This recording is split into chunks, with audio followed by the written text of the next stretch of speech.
গত কয়েকদিনের টানা বৃষ্টিতে চট্টগ্রামের আনোয়ারা উপজেলায় বেড়িবাঁধ তীব্র আকারে ভাঙন দেখা দিয়েছে।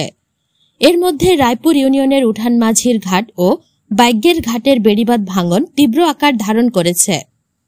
বেড়িবাঁধ ভাঙনের ফলে 15 গ্রামের কয়েক লাখ মানুষ ক্ষতিগ্রস্ত হবে বলে জানান স্থানীয়রা। এই বেড়িবাঁধ যদি ভেঙে যায়, পানির সাথে তলিয়ে যাবে 15 গ্রামের মানুষ। শনিবার ক্ষতিগ্রস্ত বাইগ্যের ঘাট বেড়িবাঁধ এলাকায় ঘুরে দেখা যায়, রায়পুর ইউনিয়নের বেড়িবাঁধে প্রায় 500 ফুট জুড়ে ভাঙন হয়েছে। এ নিয়ে এলাকায় জনসাধারণের মধ্যে আতঙ্ক সৃষ্টি হয়েছে। দ্রুত বেড়িবাঁধ সংরক্ষণের জন্য কিছু করা না হলে বেড়িবাঁধ সাগরে তলিয়ে যাবে।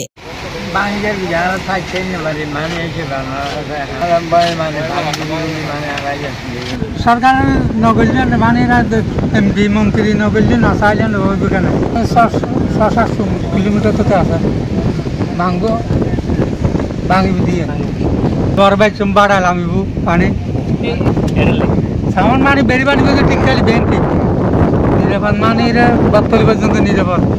স্থানীয় আরো কয়েকজনের সাথে কথা বললে তারা আমাদের জানান, যদি এই বেড়িবাঁধের কাজ অতি দ্রুত না করা হয়, আমাদের অবস্থা ফেনী, নোয়াখালী ও খাগড়াছড়ি, ফটিকছড়ির চেয়ে ভয়াবহ আকার ধারণ করবে।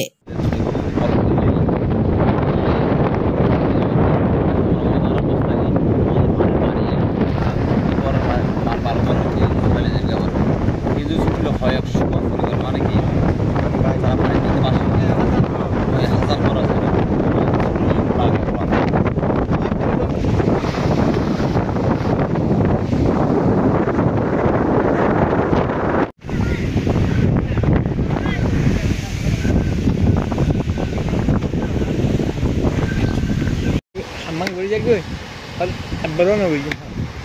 Ăn hơi gì đâu.